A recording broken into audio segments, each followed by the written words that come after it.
There are some roads so isolated, so rarely traveled, that you have to wonder what brings a predator out there in the first place. Muskrat Creek Road, Shoshoni, Wyoming, is one of those roads.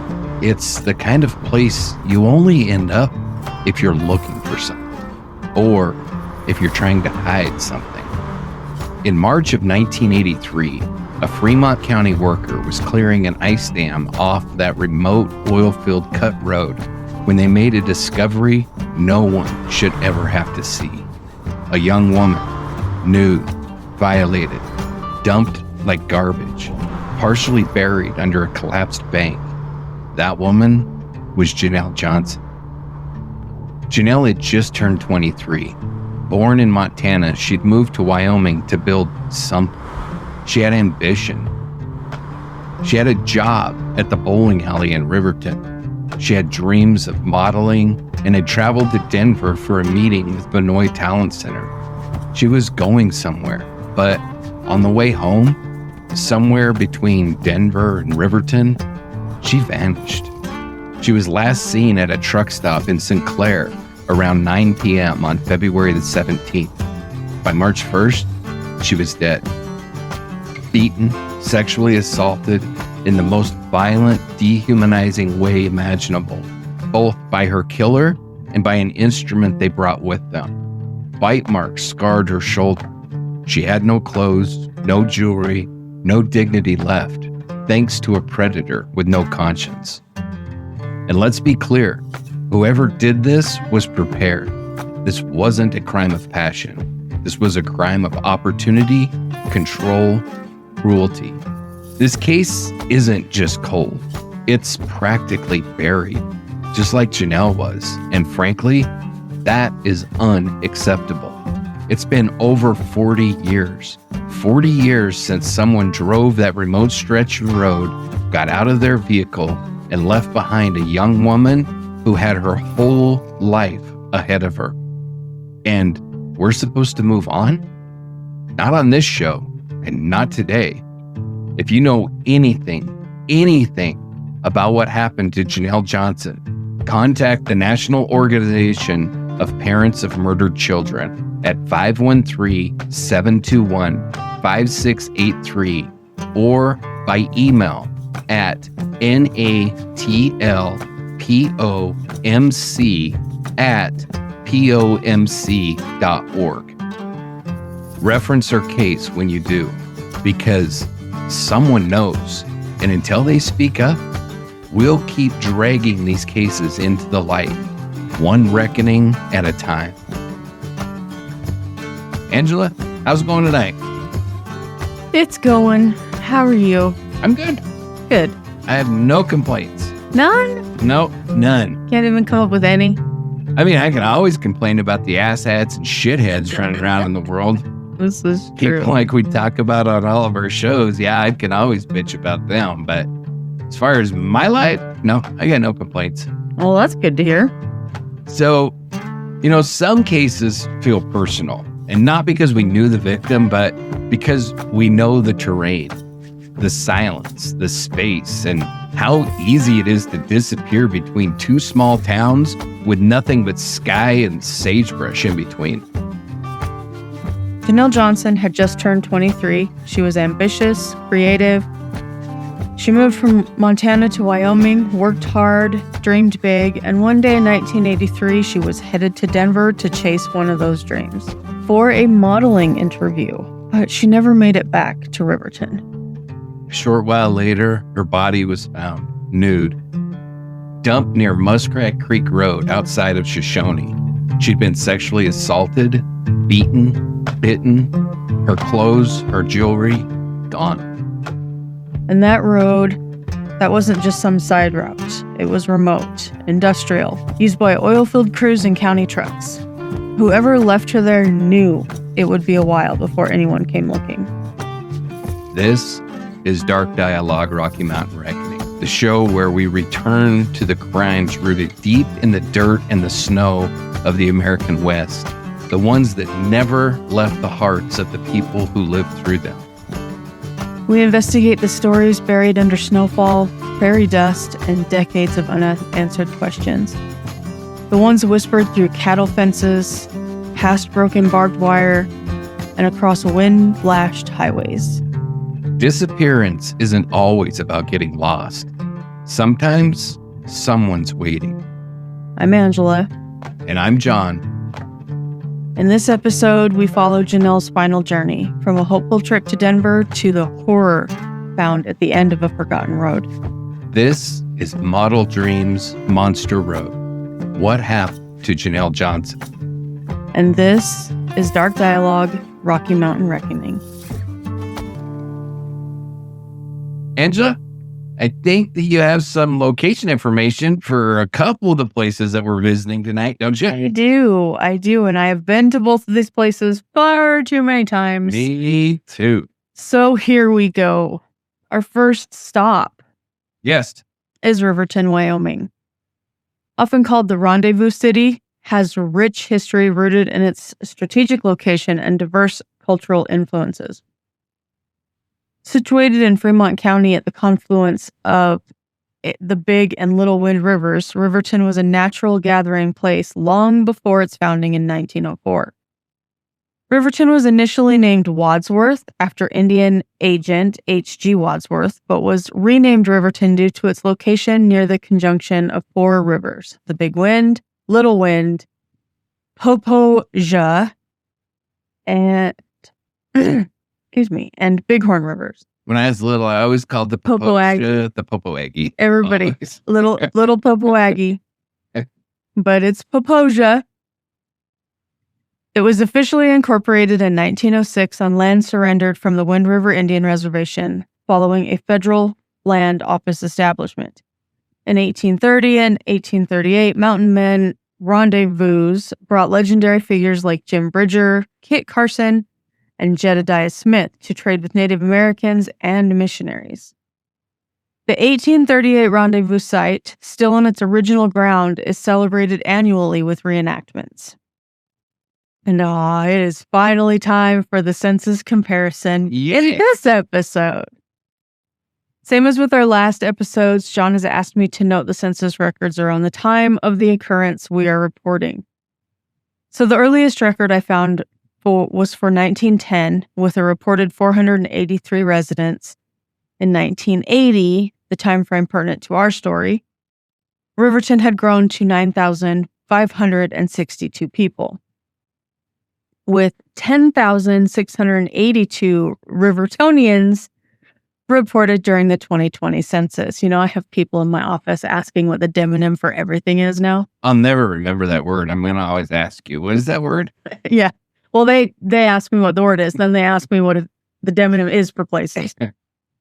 So for my notable people related to this town, I thought it fitting to first mention John Bennett Harrington, who was the first enrolled member of a Native American tribe to fly to space. Wow. Thought that was pretty cool. Me too. I didn't know that. Mr. Darrell Winnefield, better known to most of us as the Marlboro Man, was from here, as well as Leslie Lynch King Sr., father to President Gerald Ford. I didn't know from any Riverton, Wyoming. That's pretty cool. Also, asshat alert, Andrew John Yellow Bear Jr., born September 5th, 1974, was the defendant in one of Wyoming's most notorious capital murder trials. He was convicted in April 2006 in Thermopolis, Wyoming, of premeditated first-degree murder in the death of his 22-month-old daughter, Marcella Hope Yellow Bear. He was subsequently sentenced to life in prison without the possibility of parole. Let's take a moment to digest that from Marcella. She deserves a moment of silence, poor little thing.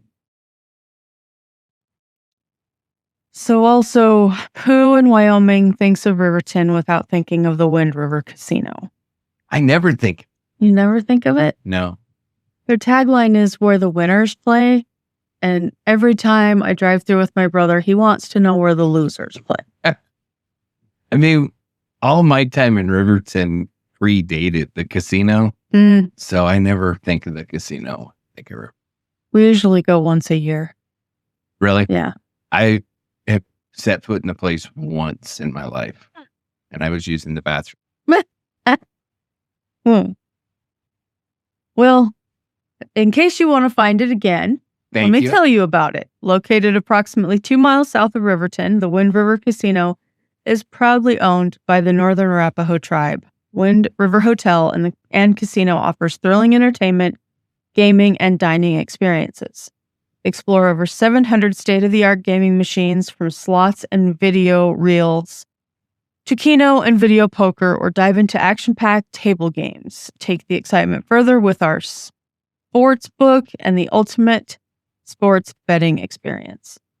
Wind River Hotel and Casino, Vegas-style gaming in the heart of Wyoming. And I took that directly from their website, which is why it sounded like it was from their website? From their website, yes.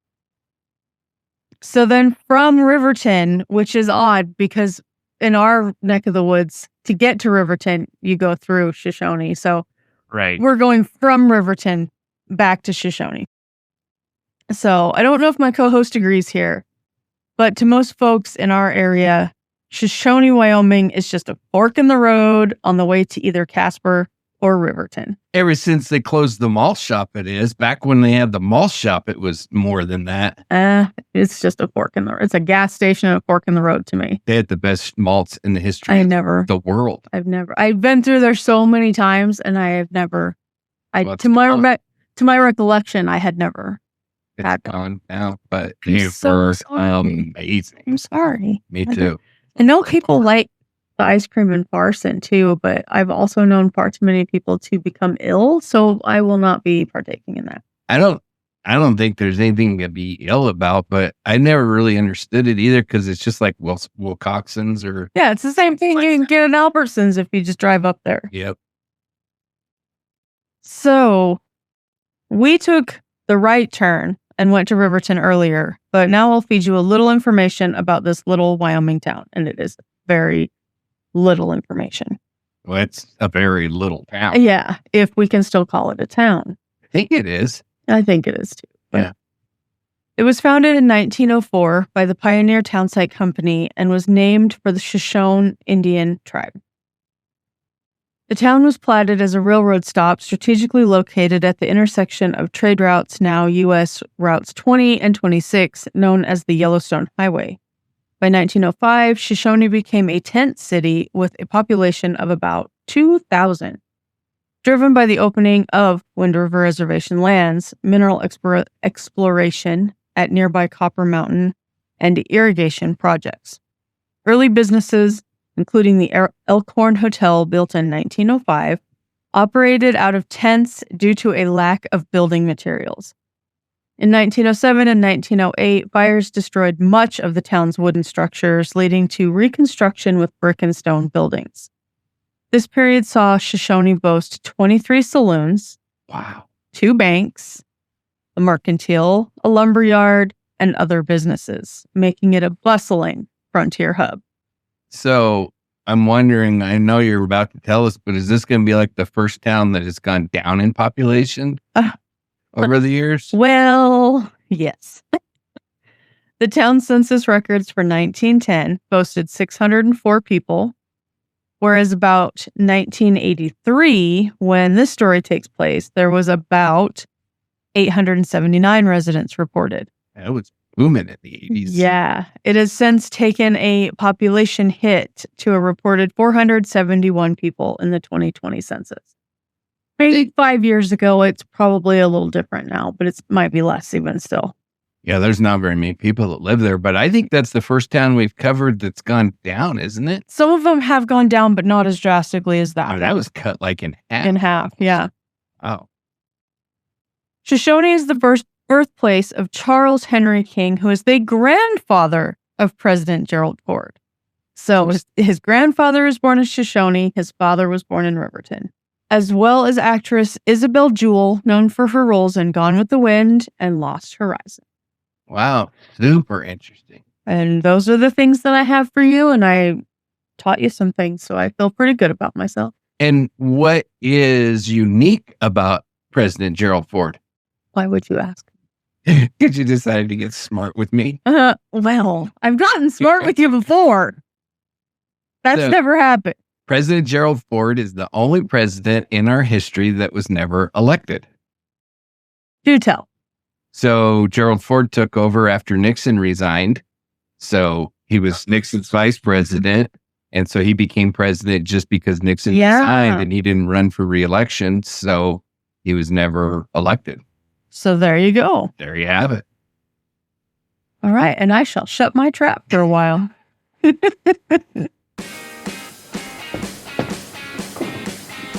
She moves behind the counter with an easy rhythm, someone who's done this before.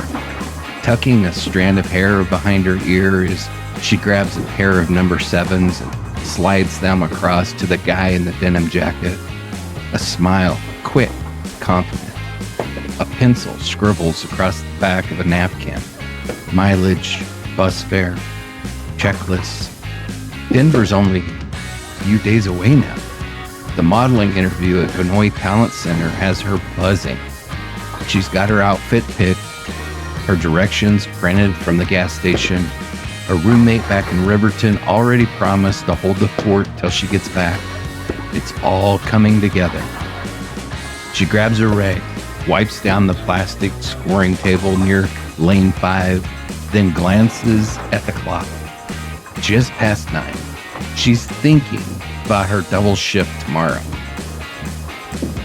Valley View Lanes in the morning, then right back here in the evening. It's not glamorous, but it's just temporary because she's got plans. There's a rhythm to this place. Shoes squeaking, pins falling, the hiss of the ball return, and in the middle of it all, Janelle, working, smiling, dreaming.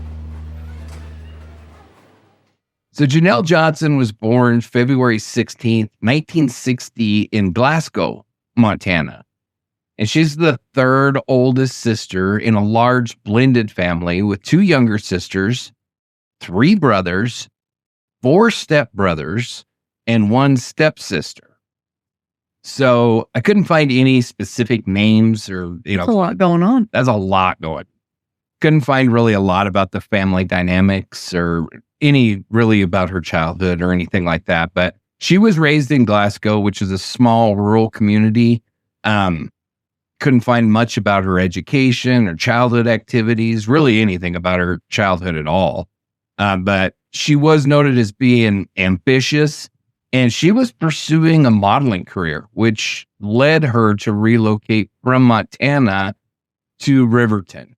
And I don't know. I couldn't figure out. In case you didn't notice, I apparently had a look on my face. Yeah, I couldn't figure that out. It's like to Riverton, Vermont? Huh. And I'm sure it was to get closer to Denver, but why she didn't go to Denver? Or Casper? I don't know.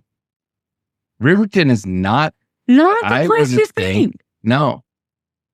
But we do know that she moved either like late 81 or early 82 and set up shop in Riverton, Wyoming, which is, for those that don't know, it's about 500 miles from Denver. So it's not like it's a suburb. I mean, it's a hell of a long ways. And Riverton kind of sits in the middle of Wyoming and not really on a major thoroughfare to Denver. Like you said, Casper would make sense. Cheyenne would make a ton of sense. Riverton, I don't know, but maybe she had family there. Maybe she had a friend because she did have a roommate in Riverton, and Riverton has Central Wyoming College. Maybe she wanted to go where the winners play. There was no casino in Riverton in 1980. Oh my goodness. So I don't really know why Riverton, but anyway, she lived there. She ended up there. She took a job at Valley View Bowling Alley, which I think was probably the only bowling alley in Riverton. And probably still is. They closed. Oh, they closed? So there isn't one at all in Riverton? I don't know if there is or not, but this Valley View. Not that I don't know why I'm so concerned. Like Riverton doesn't have a bowling alley? Yeah, I don't know. all was lost. They very well might. Riverton's a pretty good sized place. I think It really it's bigger is. than Cody. It's so much bigger than you expect when you're coming upon it. It is. It's rough. Yeah, I'm not a big fan. I mean, to my Wyoming brothers and sisters that live in Riverton, I'm sorry, but I've never been a fan of Riverton, and it's a rough damn place. It really is. It really is. But we do know that Janelle was working at the bowling alley, and she was living with a roommate in Riverton, and she frequently hitchhiked. It was, first of all, we're talking early 80s, so it was very common back then. And then Still sketch, but not as well. It's always been sketchy, but back then it was normal. It really wasn't. I mean, it was very normal. Even in my lifetime, which I don't really remember the early 80s. I was pretty young to remember that. But, through the late 80s and early 90s, I remember hitchhikers all over the freaking place. Me too. It was very, very common. So it doesn't surprise me at all. And we've talked about that with our earlier episodes on Rocky Mountain Reckoning, through the 70s and stuff, all of the hitchhiking that was going on. It was just super common. Yeah. And now you really wouldn't think of moving to a place like Riverton if you didn't have a car. If you're moving to the city where there's public transportation available, a lot of people do that. They don't have cars. But in an area like Riverton, you just wouldn't move there unless you had a car. But early 80s was a different time altogether. Well, it was a better-ish. The 80s was a better time. Well, we didn't have the technology, which we do kind of depend on now. I saw a meme on Facebook the other day that was Doc Brown saying to Marty, we need to get back to the 80s and stay there. Yeah. And I was like, Yes. Yep, I will be jumping in the trunk of the DeLorean and coming with you. So, but we do know, like I said, that she was born and raised in Glasgow, which is it's a small town in Montana.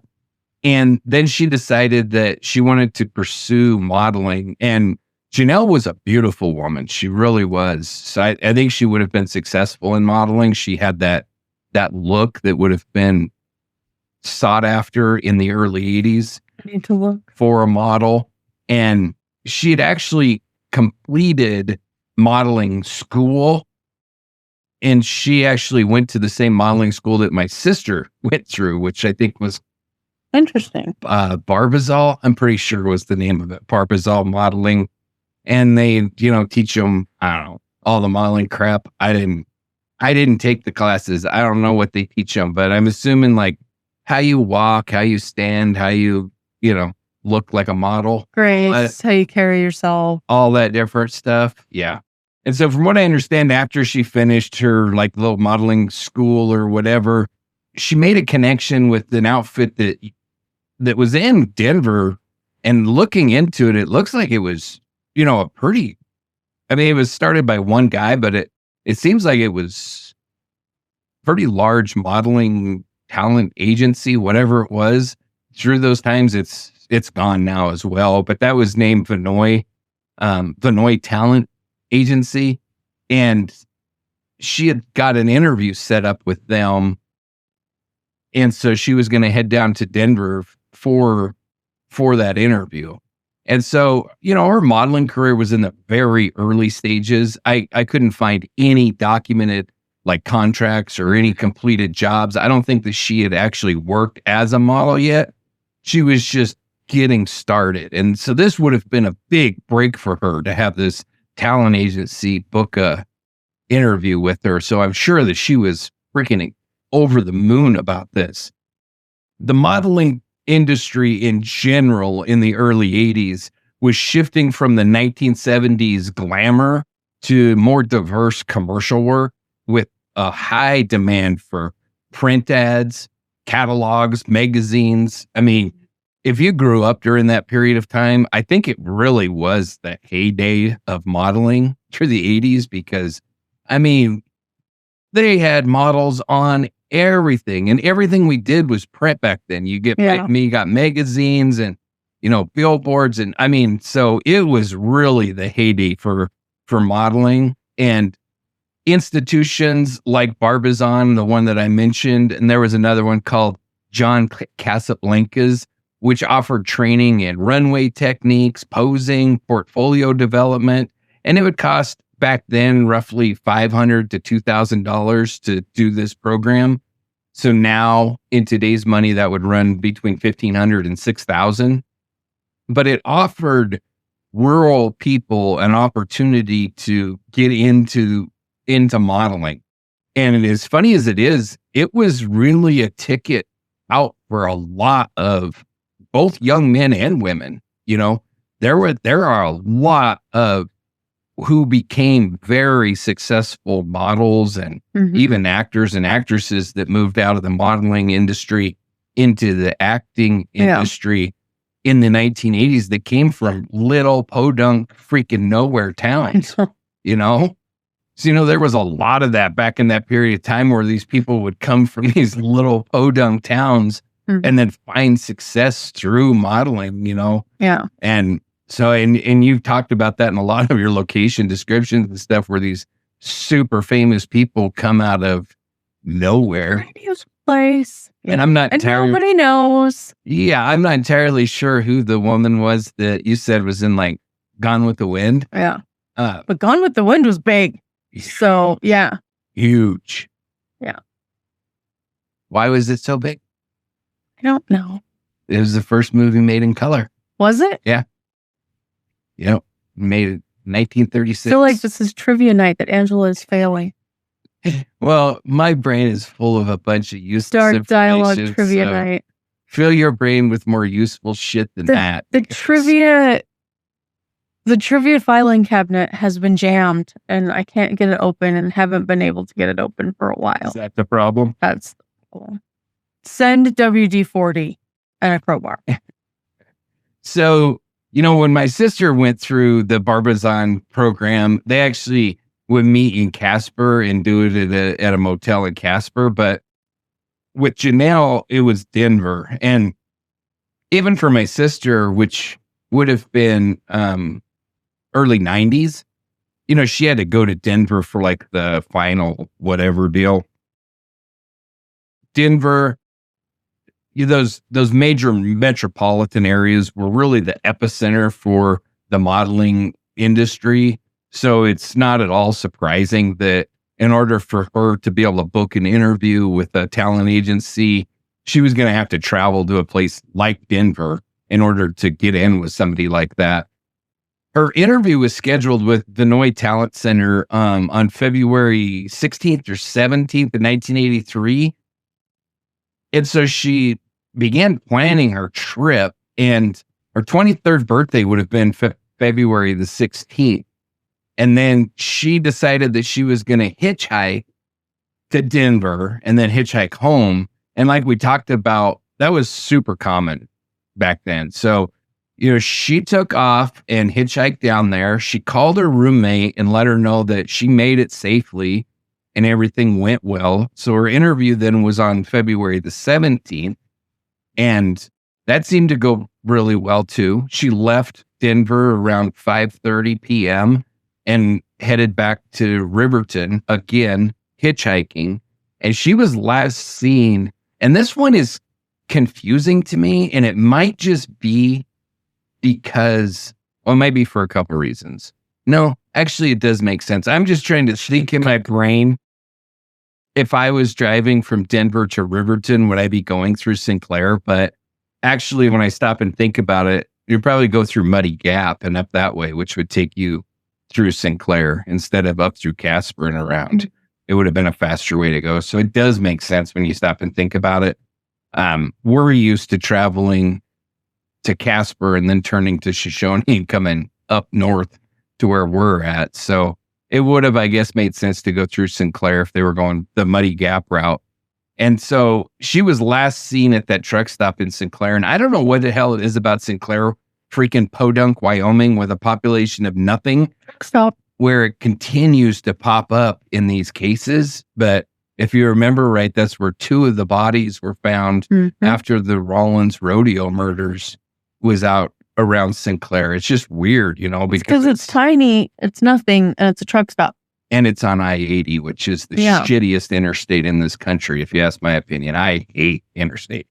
Obviously when they were looking into her life and everything, there was no documented personal conflicts with anybody in Riverton or anything, nothing in her family. Hitchhiking was really her primary vulnerability. And, obviously that's going to reflect her financial limitations and a different era for sure, like we alluded to before. But having a car in 1980 wasn't as big of a thing as it is now. And it wasn't as common, especially coming from a huge family like she did with all of those kids. It probably wasn't at all uncommon for a large family for kids not to get their own car at 16. You drive your siblings around. I do have one question though. Shoot. What's the worst interstate in Wyoming? 80. 100%. I freaking hate. It's nothing. It's not the worst interstate in Wyoming. It's the worst interstate in this entire country. I hate driving. I was just going to try to see if something was going to be thrown my general direction. Oh, I'm waiting for it. For when you least expect. Continue. Yeah, 80 is the highway that all the truckers take. The vast majority of the truck traffic across this country is on 80. So you get behind these freaking truckers. Oh, God, I hate driving across 80. And I've done it a lot, but it's my least favorite for sure. But, anyway, coming from a big family like that, it just wasn't realistic probably that the parents were going to be able to afford to buy each one of their kids their own car.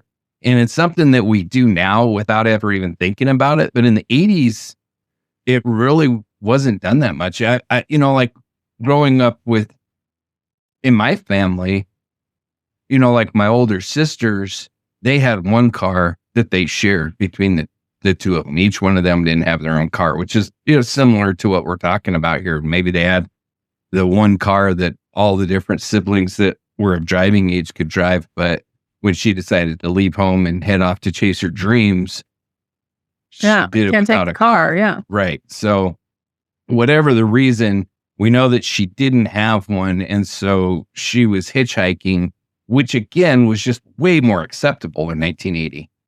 Now, if my daughter was like, I'm going to move and hitchhike, I'd be like, oh, like hell you are. Yeah. I don't give a shit how old you are. No, you're not. I will buy you a car. This is not happening. Yeah. But it was a different world back then, so. I do bet the parents didn't necessarily want her hitchhiking, but couldn't really stop her. I would imagine so, and I've been there. Once you move out and you're on your own, you do your own shit. I couldn't find anything where she even told her parents. And she very well may not have, because that would be a very common thing for somebody in their late teens, early 20s to do. I'm going to do this. Mom and dad are going to flip their shit. So I'm not going to tell them until I'm back. And then I'm going to tell them I got the modeling job, and they're going to say, how'd you get to Denver? And I'm going to say hitchhiked. And then they're going to yell at me, but it's going to be, I'd rather ask forgiveness or beg for forgiveness than ask for permission type of thing. I don't know that, but I kind of suspect there might have been a little bit of that going on. So, but what we do know is by 9 p.m. that night, she was never seen again. She was seen at the Sinclair truck stop and then disappeared.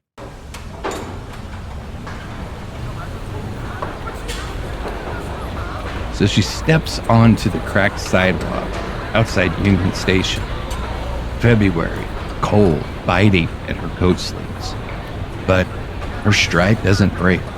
She's got a paper tucked in her purse with the address of Vannoy Talent Center, and she's going to find it. She didn't come all this way from Riverton just to second guess herself. Inside the agency's small waiting area, it smells faintly like cheap perfume and coffee gone lukewarm. Headshots line the wall. Models with teased hair and perfect teeth. She straightens her shoulders, checks her reflection in the glass frame, smooths the front of her blouse. She's ready. The interview is quick but promising. She chats, she smiles, she listens closely. They tell her that they'll be in touch. Her eyes light up. It's not a guarantee, but it's a crack in the door, and that is all she needs. Just after 9 p.m. at the truck stop in Sinclair, Wyoming, she's made her way most of the journey back towards Riverton, thumbing rides along the highway like she's done before, confident, capable, tired, focused. She makes a call back to Valley, checks in, says she's headed home. She's still got a few dozen miles to go, but she's closer than she was yesterday.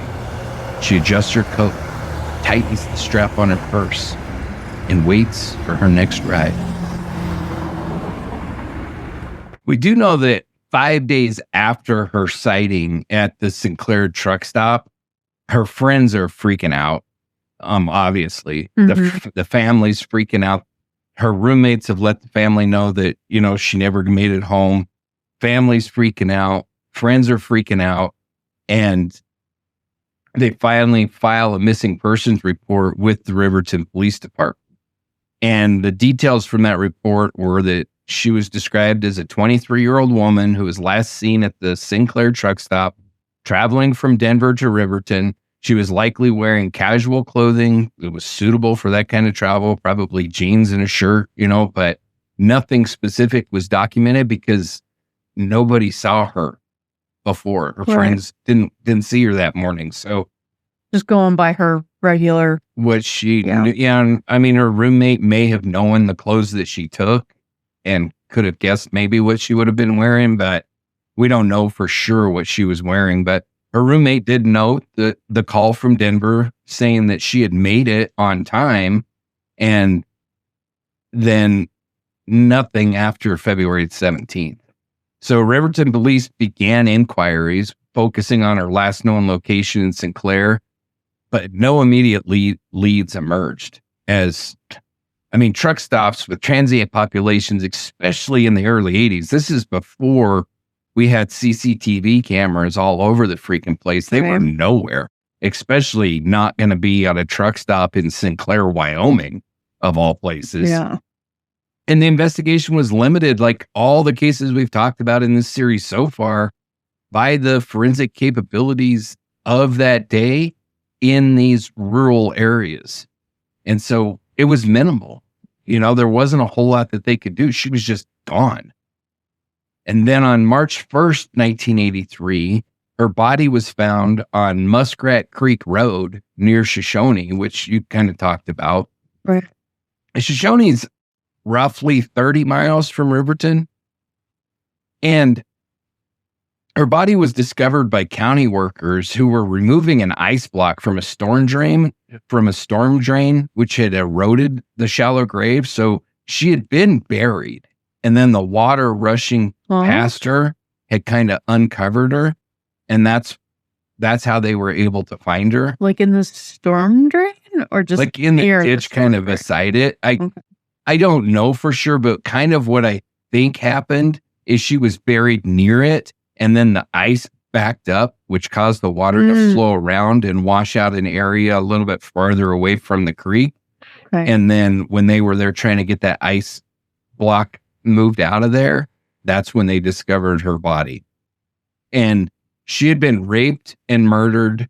The autopsy confirmed sexual assault and strangulation as the cause of death.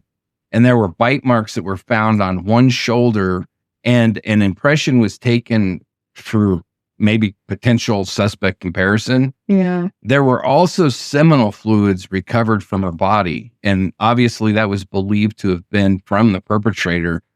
But as sad as it is, it was stored in a refrigerator that either the refrigerator failed or got unplugged or whatever happened, and we lost the evidence. So we had DNA evidence in this case, and it's gone, which is so beyond frustrating. And I don't know enough about it to say whether it was caused by dipshittery or if it was just shitty. Right. Because if like a refrigerator fails, it's really nobody's fault. like we've talked about in so many of these cases, this was at a time, 1983, where DNA was, to say it was in its infancy is being generous. I mean, it was barely zygote-y.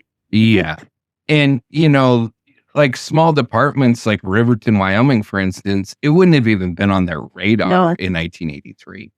I mean, I know I didn't hear about it until late 80s or early 90s before we really started hearing about DNA. And yeah, we know now when we look back through the history that it was in the development stages back then. But as far as like law enforcement having a freaking clue what it was and how they could use it. So the fact that they collected the semen sample and kept it under refrigeration is pretty freaking heads up police work, in my opinion, in 1883. The fact that it was lost sucks ass for sure. But I don't think I can blame them for that. It just seems like it was shitty luck. You know, the scary part about this is out there, and I don't know. I know exactly where Muskrat Creek Road is because I looked it up on Google Maps, but I've never been there. But that area is just, it's just sagebrush plains. Nothingness. A lot of nothingness. And if it wouldn't have been for that ice blocking that up, she probably never would have found. Because this is not a high traffic area and she was buried. Yeah. So, I mean, the odds of anybody ever finding that body are minuscule. And the fact that it was found so shortly after she was murdered is pretty freaking remarkable, really. So the Riverton police coordinated with the Fremont County Sheriff's Office, and they investigated the Sinclair truck stop lead. They investigated the Muskrat Creek Road crime scene. They did everything they could to try to find witnesses or physical evidence, but there really wasn't much. And no suspects were identified, no specific vehicles, no individuals that they were looking for. I mean, nobody witnessed anything about this. Mm-hmm. So you have no idea who you're looking for. And then the really unfortunate thing is losing that seminal fluid, because my suspicions is there's a very high likelihood that it would have led to a particular shithead that we know well in this area. Yeah. But without that, we don't know. And in 1983, bite mark impressions seemed like really good science. Yeah. But we have learned over the years that it's extraordinarily unreliable. And it's kind of almost been discounted as just junk science at this point. I didn't know that. Yeah. I mean, if there's like a really unusual bite like mark, there's a cap or a... not even a cap, like they're like snaggle teeth, like their teeth are a half an inch separation between the other ones or something, then, you know, they can kind of say. But in 1983 and before 1983, they would sit on a witness stand and say, this bite impression came from this person. They can't say that anymore. Okay. They can just say it's similar. That would be the testimony if it was in court today. They would say this bite mark is similar to the bite impressions from this suspect. But we cannot say conclusively that it came from this person. And when you think about it, it is logical. I mean, when you bite somebody hard enough to leave an impression on them, a significant amount of bruising and stuff occurs at the same time. And that's going to disfigure some of the identifying marks in the bite mark impression. Yeah. So it's really not relied upon nearly as heavily as it was in 1983. So, but Janelle's murder has been linked historically with the Great Basin murders that we've been talking about this entire season. All of the victims that we've already covered, Janelle has historically been included in that list. And like I said from the very beginning, it's very difficult because there's so many different lists out there. So some of them are on some of them are on others. I've included a bunch that aren't on any of the rest of them. But Janelle has historically been pretty much included in all of the. She is considered a Great Basin serial killer victim. And we only say that because that's kind of the title. We know it was not just one, but yeah. And I mean, you kind of talked about this already, but just to kind of reiterate, we talked about Riverton, which is a relatively small town in Wyoming. I mean, for Wyoming, it's one of our larger towns, but in comparison to other places, it's tiny. It's a tiny little town. What's that population? It was like 9,000 and something.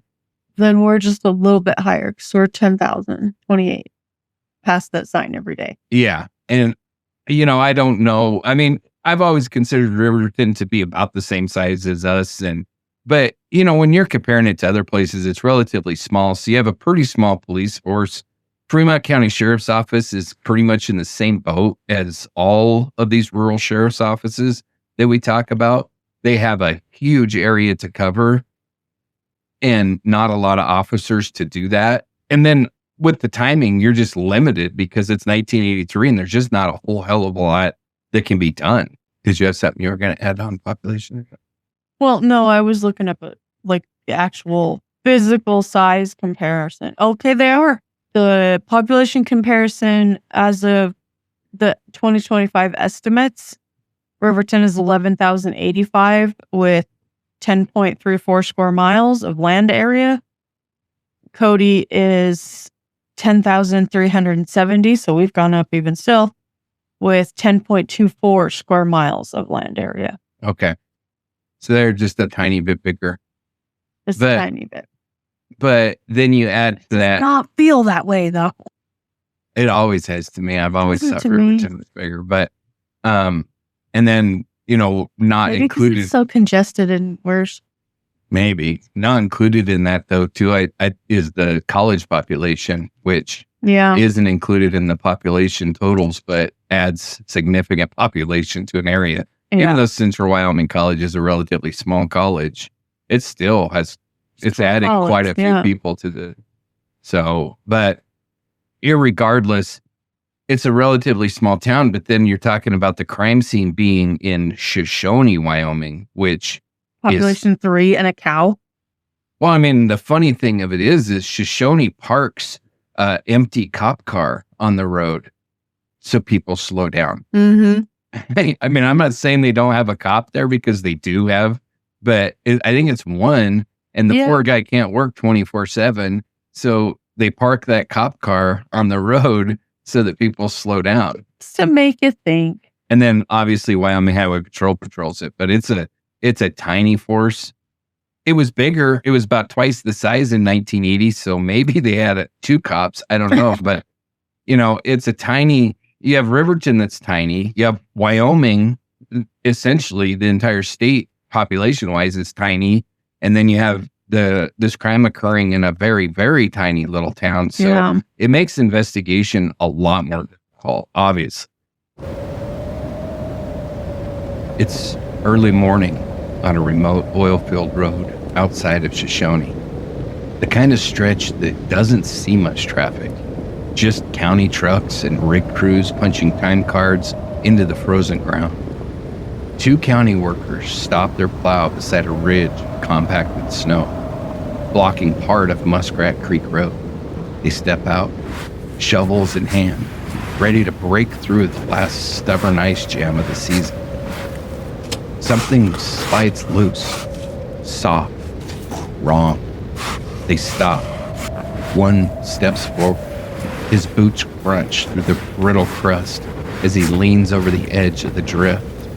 And there she is, partially buried where the bank had collapsed, skin pale against the snow. No clothes, no shoes, no jewelry, just the frozen stillness of what's left. They don't know her name yet. They don't know where she came from. But she's been out here for days, face down, like someone left her that way on purpose.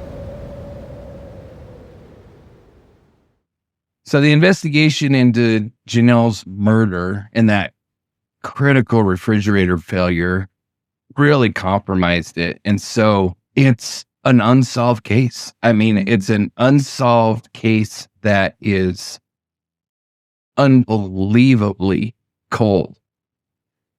And, it's crazy. I know that I've alluded to this, or I haven't alluded to it. I've flat out said it multiple times. But it's remarkable to me. And maybe it's at the forefront of my mind because I'm right now writing Lisa Marie Kimmel's episodes, and there's so much information that it's going to be stretched over multiple episodes because there's just so much out there, so much of her story to tell that it's going to take up multiple episodes. And it really struck me because I said when we first kicked off Rocky Mountain Reckoning in the introductory episode, I said that Lisa Marie Kimmel's case really fostered my interest in true crime because it was just such a slap in the face to me at 11 to have a victim in Wyoming murdered.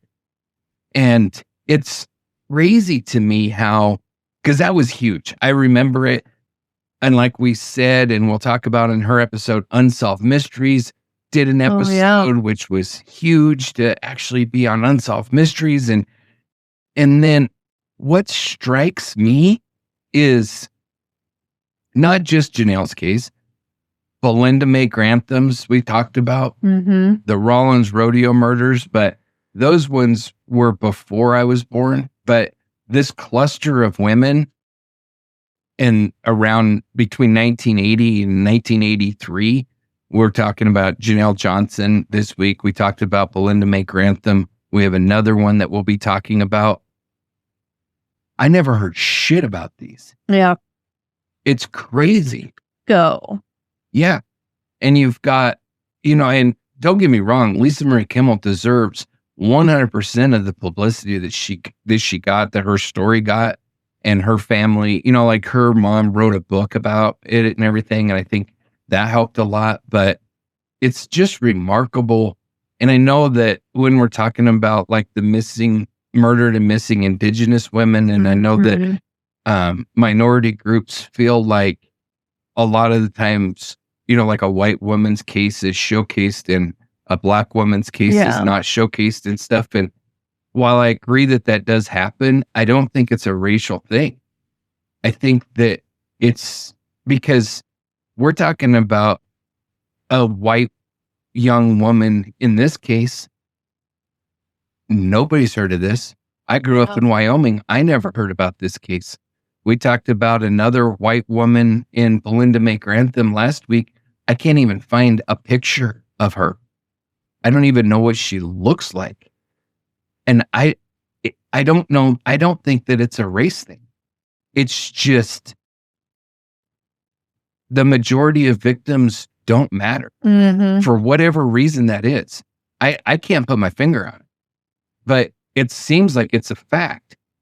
And then every once in a while, you get a case that catches the public's attention or whatever, like with Lisa Marie's case, it was the Little Miss license plate. I think that was why that is, I don't know. But as a kid, that was huge. Little Miss was everywhere. Just so much easier to remember. It is. And I think that it pulls at your heartstrings. And frankly, as sick and sad as it is to say, it makes a really good headline. It makes a really good intro into the nightly news section when you can put up a Little Miss license plate. And people are like, what is that? Yeah. Yeah. And so why it is, I don't really know, but it's remarkably sad that, a case like Janelle's or Belinda Mae Grantham's or one of the, I don't know where we're at on our count right now this season, but what, like 10 or so women that we've talked about. And of those, really, Lisa Marie Kimmel is the only one that's gotten much publicity at all. Star Valley Jane Doe, Devil's Gate Jane Doe, Thousand Springs Jane Doe, Tammy Terrell, all the Rollins. I mean, the Rollins rodeo murders have gotten a little bit more. There's a few podcasts out there that have covered them, but still not a lot of attention. And it's just remarkable how, and it's not unique to Wyoming. It's not unique to the Great Basin. When you get to research in these cases, even though true crime is at its peak popularity right now, I would say. Yeah. And you turn on, I don't give a shit what streaming service you want to pick, Amazon Prime, Hulu, Netflix, a huge portion of their collection is true crime. Yeah. And they don't even begin to scratch the surface. No, we'll be doing cases. this a while. I mean, shit, as long as we're able to, I could do this 24 hours a day, 7 days a week, 365 days a year. And by the time I drop dead at, I don't know, if I live to be 112, I won't even have gotten started. This is true and sad. It's incredible. And you're going to try. I know it. Oh, I'm going to damn sure try. But it's just so freaking crazy. And, we're in a very sparsely populated state. I mean, we've talked about it a bunch of times. I don't want to just keep bringing it up, but Wyoming's very sparsely populated. Mm-hmm. We have a very low crime rate in comparison to other places with more population. Bigger. But it's very small. But even my point is, in Little Podunk, Wyoming, with 500,000 people in the entire freaking state, we have these cases that I've never heard of. I'm stumbling across these victims left, right, and in between that nobody's ever talked about. What does that say for states like Texas, Alaska, California, right? New York? I mean, places with huge populations. We have this many in Wyoming. Imagine how many of these that are not getting talked about there are in these more populated states. I've heard a lot goes on in Australia. I think there's a lot in Australia. Or in Australia. Well, Australia too, but I didn't mean that. I meant Alaska. Meant Alaska. Oh, yeah. I mean, there's been a lot in Alaska, and a lot of that is just the remoteness of it, Yeah. And then you got the idiot baker dipshit up there that was a serial killer. Robert, I can't remember his last name. Dude's a total freaking He was good with idiot, I think. But yeah, it's just, I don't know. It's amazing. And I don't really mean to get off on that, but I do think it's worth mentioning that there's so many victims out there that their stories will probably never be told. And then there's other ones that are told over and over and over again. And it's just, like the Chris Watts case, for instance.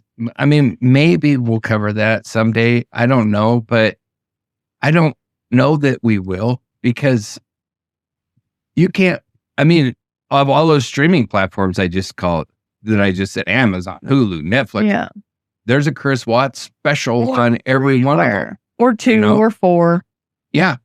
And it's just nuts how some of these just get told over and over and over and over again. Lacey Peterson, that's another one. And don't get me wrong, I don't mean that those victims don't deserve to have their story told. Scream it from the rooftops. Absolutely. But it's just really sad that of all of those really popular, for lack of a better term, cases, there's a few tens of thousands for each one of those. There's, 50,000 other no name, nobody cares about cases out there.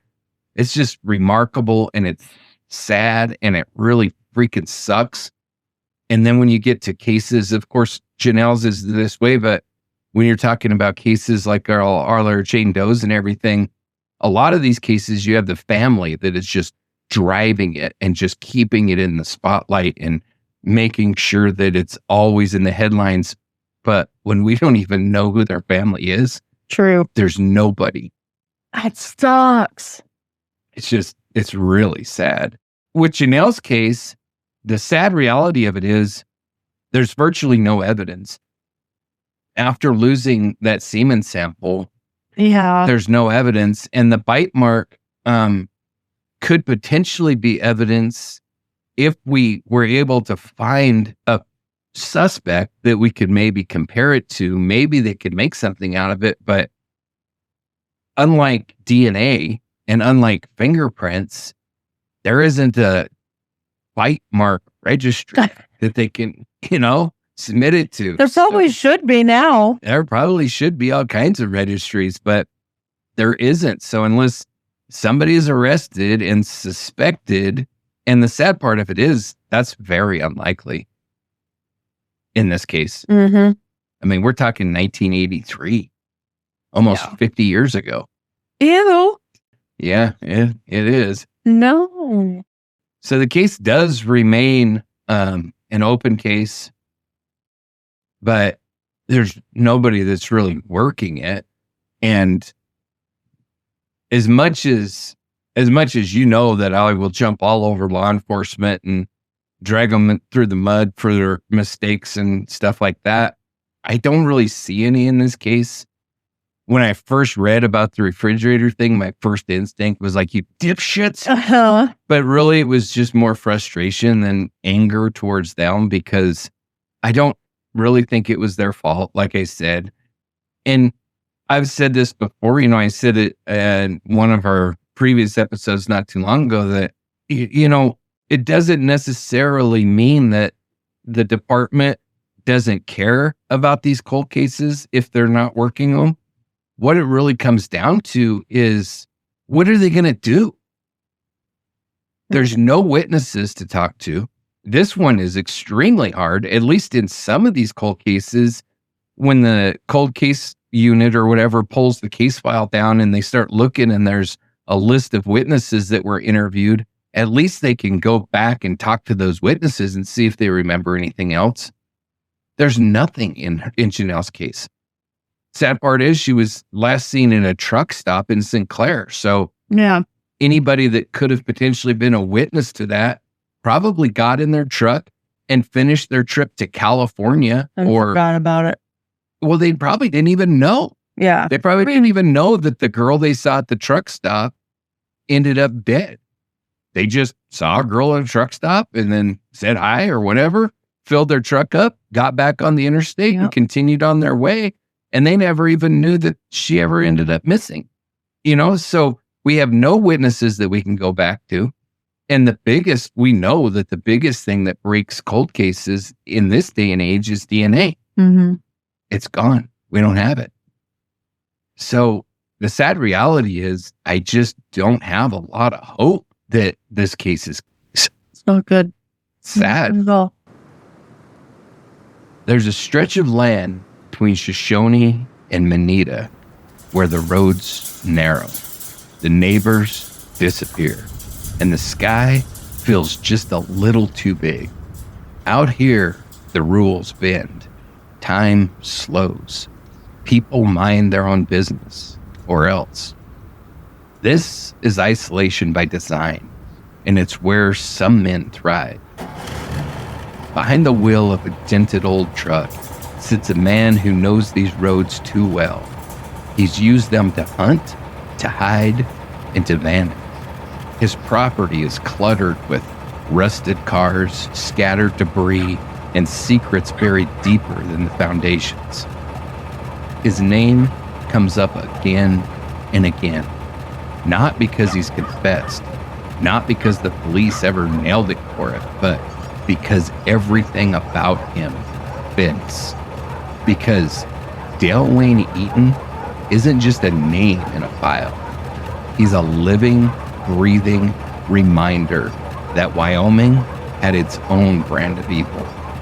And if you're asking who had the access, the depravity, the time, and the isolation to do what was done to Janelle Johnson, you do not have to look far.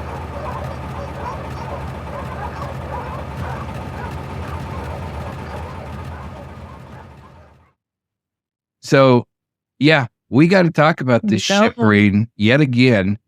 And I'm sure it just feels like I just nailed him for every freaking murder in the state of Wyoming. He's just disgusting enough, though. Yeah, it is. And, to be fair, like in some of the other episodes, especially like the Rollins Rodeo murders and stuff, Dale Wayne Eaton could have definitely been a suspect, but I think there's one that fits better. in Royal Russell Long. Mm. And so even as bad as I despise Dale Wayne Eaton, the fact of the matter is Long is a better fit for those. But Janelle's is a totally different story. One of the big things that connects, in my mind, connects Janelle Johnson to Dale Wayne Eaton is location.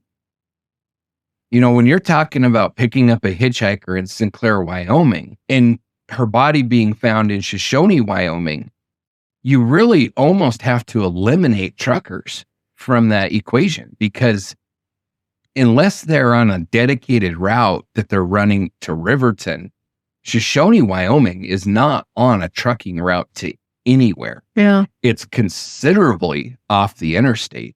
The nearest interstate to Shoshoni is in Casper, over 100 miles away. So it doesn't fit for it to be a truck, unless, like I said, it's like a dedicated route. Maybe they're running groceries from Denver to Riverton or something like that. There's a Walmart in Riverton. Well, not in 83 there was. Damn it. But it's not on like a major trucking thoroughfare like I-80 or I-25. Yeah. So it just makes it less likely that it's going to be a trucker. But let's go through some suspects that do fit. And we already know one of them's going to be Dale Wayne Eaton. Wyoming's largest asshat, Dale Wayne Eaton. But can we make him like a plaque and just send it to him? Wyoming's largest ass. Yeah. He's too retarded to know, I think, at this point, which sounds mean. And I'm hoping it does, because I'm being mean. My point is to be mean. So yeah, I don't want to hear I'm being mean to Dale Wayne Eaton, because I'm being mean to Dale Wayne. He intends to be mean. But let's start with Larry Dwayne Hall. We talked about this asshat when we did the serial killer series. He sounds familiar. So this piece of shit was born December 11th, 1962. He's an American kidnapper, rapist, and suspected serial killer. Traveled the Midwest for historical reenactments, targeting young women. He was convicted of kidnapping Jessica Lynn Roach in 1993 in Illinois. He's suspected in as many as 50 murders from the early 1980s. He was active during this period of time. He is my number one suspect for the next victim that we'll be talking about, that being Naomi Lee Kidder, who hers was 82. So we're kind of doing a little bouncy around thing, but sorry. That was a tad funnier than it should have been. But I mean, I think that he probably killed Naomi Kidder. His MO is strangulation, sexual assault, which completely aligns with Janelle's case. He did operate in Wyoming near I-80, but also across the state. But there's no direct forensic there's no evidence that links him to Janelle's death. And the likelihood, I would say, is moderate. He was in Wyoming. He has a similar MO, but it's hard to say because there's nothing that links him to her or to Shoshoni, which to me, in looking at Janelle's case, is a big one, because Shoshoni's nowhere. And that's not a blow to Shoshoni, but we're talking about a place that at its peak was 800 and some people. Yeah. It's tiny. It's not a place that a lot of people know. I mean, I've lived in Wyoming my whole life. I don't know any areas in Shoshoni other than where you fish. The fork in the road and where you fish, yeah. Yeah. I mean, it's a great reservoir for fishing. Boysen is, awesome fishing. Yeah. But other than that, Shoshoni is literally, like you said, it's a fork in the road. So I don't know any of these areas. So it almost, to me, points to somebody that's familiar with Shoshoni and the area around Shoshoni. And there's nothing to make me think that this dipshit is. The next suspect is Royal Russell Long. We talked about him with the Rollins Rodeo murders and everything. Yeah. I just don't think he's a good fit for this one. He could be, because, we know that he did pick up young hitchhikers and murder them. but it doesn't really fit. Almost all of his victims are somehow tied into, with the exception of Sharon Baldeagle, the 12-year-old girl that he picked up hitchhiking out of Casper, are tied to like carnivals and rodeos and stuff like that. And again, it's Shoshoni. So we know that this piece of shit was a truck driver and a carny, neither of which are going to take him to Shoshoni. So all of these are possibles. That's why I included them. But I just don't think he's terribly likely for those reasons. Okay. And then we have my favorite asshat, Wayne Eaton. This piece of shit was born in 1945. We know that he's a murderer. He was convicted of Lisa Marie Kimmel's murder in 1998. So not too long after this. We're talking 5 years. And as you know, if you've been listening to this series, he's a prime suspect in the Great Basin murders, but not just by me. He is a prime suspect in the Great Basin murders for anybody that has done any research into the Great Basin murders. I mean, if you just go look out there and look up Great Basin serial killer, he's going to be at the top of the list on every one of those lists out there. So it's not just me that thinks this guy's a royal piece of shit. And we'll be talking about him when we do Lisa's case a lot more. But, you know, the DEA agent that was involved in Lisa Marie Kimmel's case was 100% convinced that Wayne Eaton was a serial killer and had many more victims out there that we don't know. I think you are too. Oh, I'm 100%. Yeah. I have no doubt, zero doubt. But what really ties him in for me to Janelle's case is exactly what I said pushes Hall and Long out a little bit for me, and that is Shoshoni.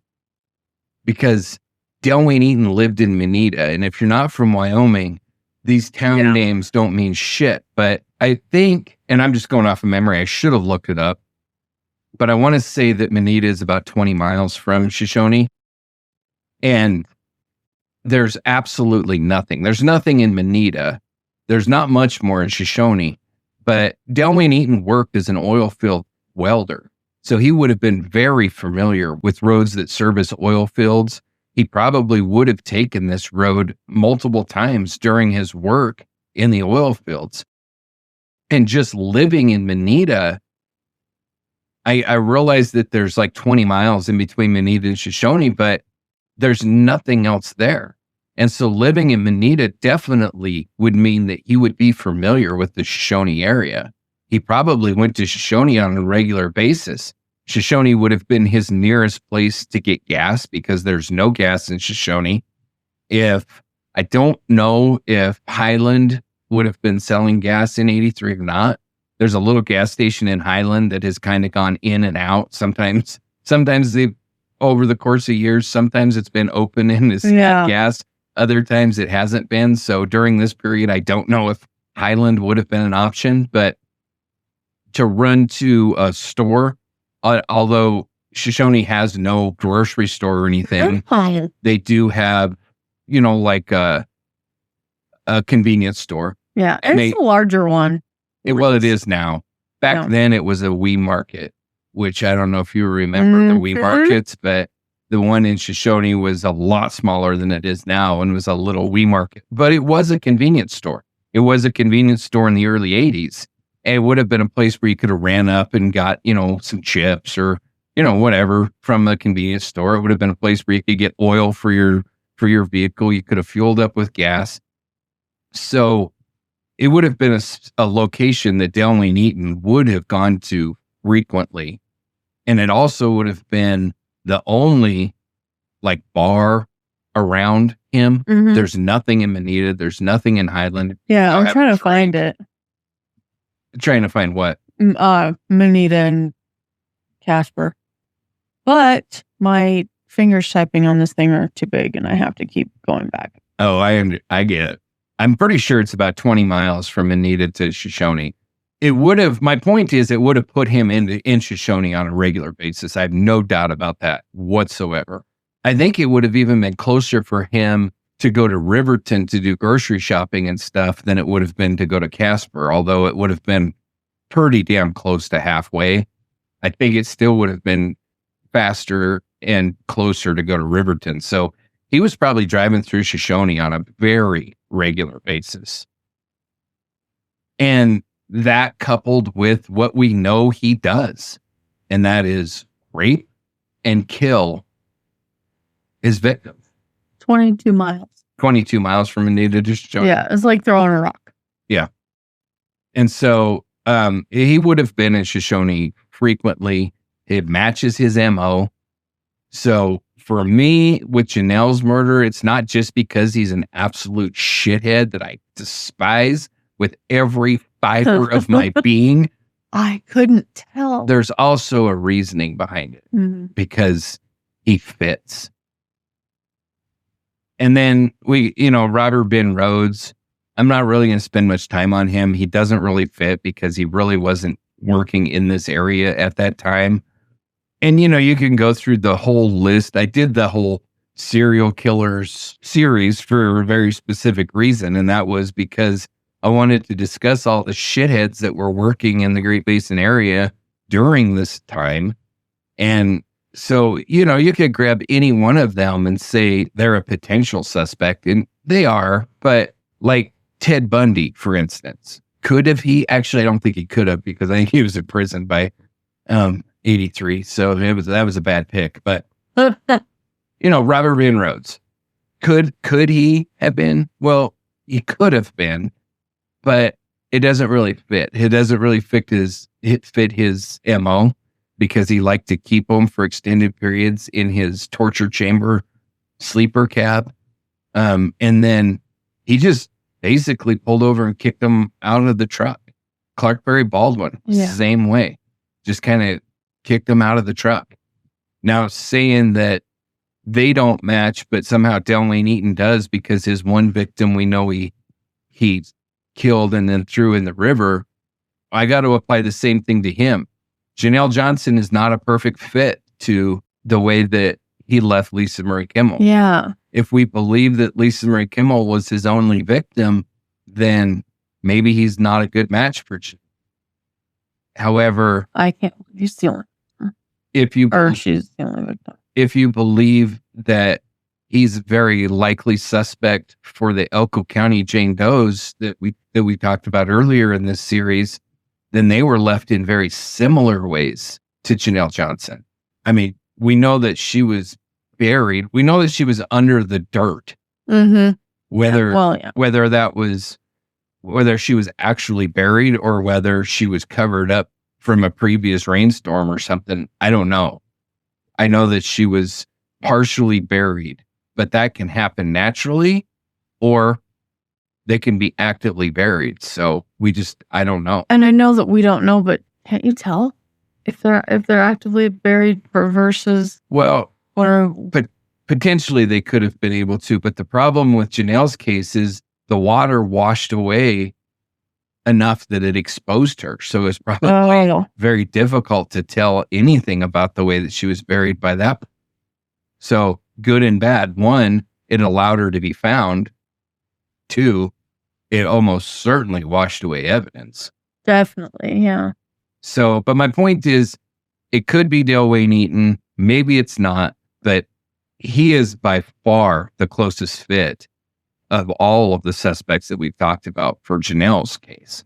So, if we're looking at a profile of a killer, it's going to be somebody that is opportunistic, that sees a young girl on the side of the road hitchhiking or at a truck stop, whatever. We don't really know where she was picked up. We just know where she was last seen. Cause of death was rape and strangulation. We know that Wayne Eaton definitely rapes his victims. Lisa Marie Kimmel was not strangled. She was beaten and stabbed, but not strangled. So as far as that goes, that would be a better fit for Hall, because he did strangle his victims. And then the disposal of the body, the difficult part, which Janelle's, like I said, is the extended period of time between it wasn't a long time. It's not like it was one of our Jane Does, but Yeah. she wasn't found immediately, and so it does make it a little bit more difficult. We've lost our DNA, so that's not possible. What we can say is this offender would have likely been between the ages of 20 and 40 in 1983, which would fit Wayne Eaton.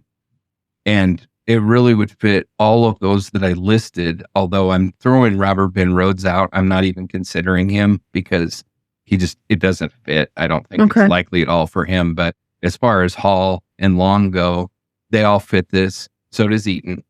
They would have been Caucasian, again, fits. And transient or a truck driver, somebody that was traveling. We know that all three of them fit that profile. Wayne Eaton traveled all over the state for all different reasons. Yeah. Larry Hall traveled all over because he wanted to play soldier and dress up and pretend like he meant something. And he didn't. And Russell Royal Long was a truck driver and a carny. So he was traveling all over. So they all fit in that. The one where again, I'm just repeating myself, but the one that really sets Wayne Eaton apart in my mind is this particular predator almost had to have had local knowledge. They were familiar with Fremont County's remote areas, like Muskrat Creek Road. It definitely does indicate somebody that is familiar with the area. It's likely a blue-collar worker, and it's way less likely to be a long-haul trucker because it's so far off of any trucking routes. He's an opportunistic killer. He's violent and sexually motivated. Mm-hmm. He's moderately organized, and I say that because of the high likelihood of a potential grave digging, which would suggest some sort of planning, definitely knowledge of an area. Yeah. If it wasn't planned ahead of time, he would have almost certainly needed to know that this was a route that nobody really traveled, and he didn't need to worry too much about somebody stumbling upon him. An offender like this would probably have previous sexual assaults, whether he'd been caught for them or not, likely theft, minor violent crimes, possibly abusive in relationships.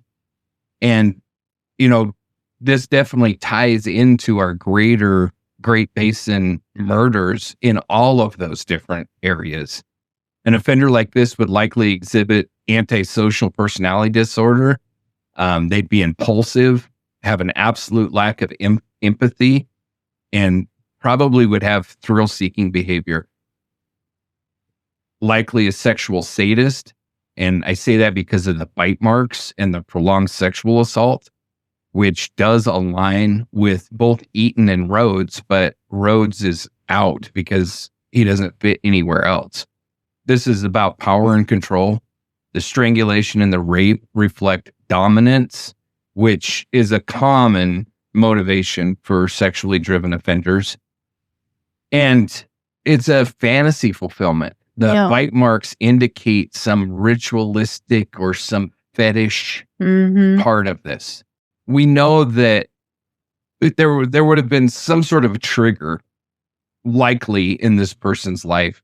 We know that I would have to look to be absolutely sure, but I'm pretty positive it was 1982. Wayne Eaton called the police and asked to be locked away because he was afraid he was going to hurt somebody. So this is also a period of time where he has all kinds of turmoil in his marriage. They're getting divorced for like the 757th time because these two divorced and remarried and got together and fell apart. They have a punch card? Oh, they freaking needed to. And so, but we know that in the early 80s, right around 1982, Wayne Eaton is significantly stressed to the point that he's afraid he's going to hurt somebody. That's a big indication for me. So I would say that with this particular killing, Wayne Eaton is a very high likelihood fit for the murder of Janelle Johnson. There's no evidence that ties him, but for all the reasons I just went through, he's by far the most likely of the suspects that I named. Now, is there a possibility of it being like a one-off killer? You can never say no to a question like that. Shoshoni? It's just, it doesn't fit with that. It doesn't fit with, for her to be taken out where she was taken and to be buried and disposed of the way that she was really indicates somebody with experience, somebody that has done this before. This isn't somebody that's panicking and wanting to get rid of this body and get the hell out of the area as fast as possible, like you would expect if it was their first kill. You would expect them to maybe pull off the road, throw her into the borrow ditch or somewhere where she isn't going to be quickly seen, and then get the hell out of there. This is somebody that is a lot more comfortable having a dead body in their presence for a long enough period of time to potentially be digging a grave. So this isn't a first-time killer. I just think it's very unlikely that this is a first-time killer. So then that means that there's another serial killer living in the Shoshoni area, which I've seen no indication. I mean, is it possible? Well, it's possible because there are some other unsolveds around there, but for a lot of different reasons, which we'll talk about when we get to their episodes, Wayne Eaton mysteriously fits really well. And it's not just because John thinks he's a piece of shit and hates He's him. everywhere, though. It's because But it's because we're his brother testifies that he was in these areas during the time that these women disappeared. We know for a fact that he was there. So, you know, it's no different than what they do with any of these serial killers. When we did the serial killer episode, when we talked about all of their suspected victims, they're suspected because they went missing and either were murdered or went missing in a very similar method to the way that this serial killer or that serial killer killed the rest of their victims. So it's a logical conclusion to say, gosh, I wonder if they killed this one too. And then just running quickly through them, I've pretty much covered all this. So Robert Ben Rhoades is not a good fit at all for this. And that's not because he's not a absolutely worthless, evil piece of shit. It's just that he doesn't fit because he wasn't in the area. And he really was a trucking killer. I mean, his method of killing was in the back of his truck. He's not going to be in Shoshoni, Wyoming. Larry Wayne Hall, he's a moderate fit, but again, Shoshoni doesn't fit. And I'm going to say the same thing for Long. It doesn't fit to Shoshoni. If we're talking about a victim that was found in Casper, Robert Ben Rhoades would still be a reach for me just because he isn't known to have worked in Wyoming off of the I-80 corridor. Could have he? Yeah, but he's not known to. I-80 was the major trucking corridor. He definitely would have been across I-80 multiple different times, but his primary trucking routes were down in Texas up into Utah. And so he's not a prime suspect for Wyoming cases. Then you have, and I didn't bring this piece of shit up earlier because he just doesn't fit. And that's Clark Perry Baldwin, the son of a bitch that just died. Thank God. But bad timing, though. Very bad timing. But he doesn't die, or he doesn't die. He dies. He doesn't fit because it's a little bit early for him. And again, we know that he did travel through Wyoming. But again, he's a trucker and he sticks primarily to major trucking routes, interstates. That's where his victims are found, is on or right off of interstates. So he's not a very good fit for that. So, you know, when you go through all of them, I mean, I hate them all equally. I think they're all pieces of absolute garbage and a waste of oxygen for all of us. But when I really look at this, we're probably never going to know. So speculation is all we have.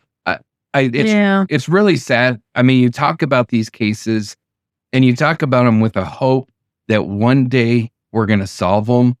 And with a lot of these cold cases, I think that that's a possibility that, we're going to be able to one day, Tammy Terrell, the DNA that we have from Tammy Terrell's case, one day technology is going to come to a place where we can process that and we're going to know the piece of shit's probably going to be long dead by then, but one day we will know who killed her. You could say the same thing for the 2 Wyoming Jane Does that Clark Perry Baldwin killed. We now know that he did that because DNA technology tells us. And then in other cases, sometimes a witness will come forward and say, I saw this or that breaks the case wide open. Hopefully we're seeing that in Brianna Maitland's case with these new witnesses that have just come forward and said that they saw the silver or gray Honda. In Janelle's case, I can't think of anything that's going to break this case. We don't have DNA. It's gone. So sad. We don't have witnesses. And the idea, the witnesses coming forward in Brianna's case over 20 years after the fact is remarkable. Almost never happens. The idea that a witness is going to come forward in Janelle's case, like 44 years after the fact. Yeah. Is it possible? Anything's possible, but boy, it's not very likely.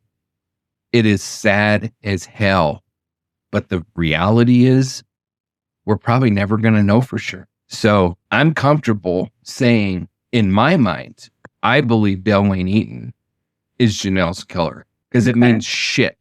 It means nothing. It means John has an opinion. That's it. I'm not screwing up any investigation. I don't think there's any investigation occurring in this case. I'm not throwing a wrench in, nothing else. I'm just giving my freaking worthless opinion. I think Wayne Eaton is the killer. I think he's the most likely fit, and it means nothing. And he won't face justice for it in this world. If you believe that there's justice waiting for this sack of shit in the next, he'll definitely face that justice. Yeah, no doubt. Let's put the pieces back on the table. 23-year-old woman with plans, grit, and a damn good reason to believe that her life was about to change gets dumped, naked, brutalized, and buried like garbage on a road that even locals barely drive. Like we've talked about, there's no shortage of monsters to consider. Wayne Eaton, piece of shit number 1. He gets the largest share of this pie. He lived just 20 miles away in Manita at the time. His known crimes, same kind of isolated roads, same type of victim, same level of sadism. He didn't just kill Lisa Marie Kimmel, he tortured her. And the way that Janelle was left, yeah, it fits. Robert Ben Rhoades, the truck stop killer, I've already said he's not likely. He prowled I-80, picked up women at rest stops, and truck depots exactly where Janelle was last seen. The timing and the methods line up, but there's no direct link, and the Shoshoni location just puts him out. The unknown local offender, somebody from Shoshoni or Riverton, someone who didn't need a reason to be there, who knew how to disappear down an oil field road. We talked about that. Not very likely. A one-off killer, I think that's extraordinarily unlikely. Mm-hmm. And the rest of them, I mean, we've pretty well covered it. I'm not going to continue to beat a dead horse, but they just don't fit. So some of those are long shots. Some of them are bad fits in general, but they're all on the board because the Great Basin in that area was a damn breeding ground for this kind of evil. But here's the part that really pisses me off. And it is, until now, there was DNA. It was collected. It was preserved. It was bagged and tagged. And then it sat in a police evidence refrigerator that malfunctioned. So Because a refrigerator failed, we'll probably never know. Oh, So now, over 40 years later, we're sitting on a crime scene with no viable biological evidence left. No backup, no do-over, just a case file with bloodstains, bite marks, and the smell of missed chances. The killer? He might be dead. Or he might be nearly dead, sitting in a Wyoming prison right now. Or he might still be out driving those roads, waving at the sheriff and buying coffee at the same damn truck stop. We don't know, because whoever killed Janelle Johnson didn't just take her life. He outlived the evidence. Janelle Lee Johnson, born February 16, 1960, died in February of 1983. She was born in Glasgow, Montana, a small town girl with big dreams and a work ethic that didn't quit. Janelle Lee Johnson wasn't famous. She wasn't rich. She didn't come from privilege. But what she had was hope and drive and heart. By the time she turned 23, she was living in Riverton, Wyoming, working at Valley View Lanes and picking up shifts at a local nursing home, saving money, building her life one day at a time. She had goals, concrete ones. She wanted more than what she'd been handed, and she wasn't afraid to chase it.